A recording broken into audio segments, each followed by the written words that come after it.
Halo teman-teman, kita bertemu kembali di video kita kali ini.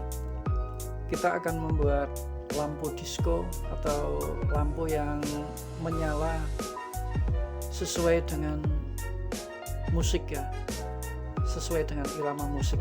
Jadi kalau level musiknya menghentak, maka lampu akan menyala ya. Bahan yang kita butuhkan cuma sedikit ya, sedikit sekali, cuma lampu. Dan ini lampu yang kita pakai ini bukan lampu LED ya, seperti kebanyakan yang kita pakai sekarang ini, tapi ini pakai lampu pijar. Jadi lampu ini sering kita gunakan untuk lampu VU dulu ya, tapi sekarang kebanyakan teman-teman menggunakan lampu LED untuk sebagai penerangan lampu VU. Kemudian komponen lain yaitu transistor ini 9013 satu buah, kemudian ada dioda, kemudian satu lagi resistor ya. Oke, sekarang kita rakit, kita coba ya, nanti hasilnya seperti apa. Oke, kita lanjut. Ini bahan semuanya sudah ready, sudah ada semuanya, tinggal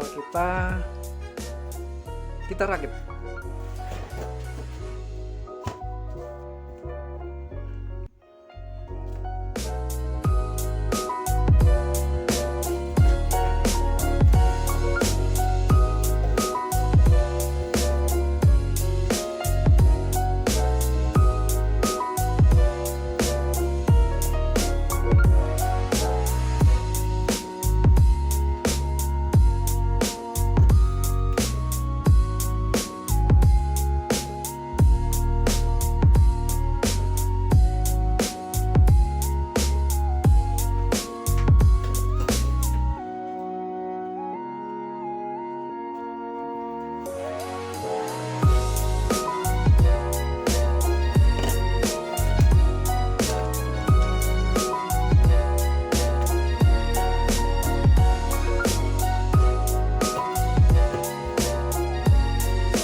Bye.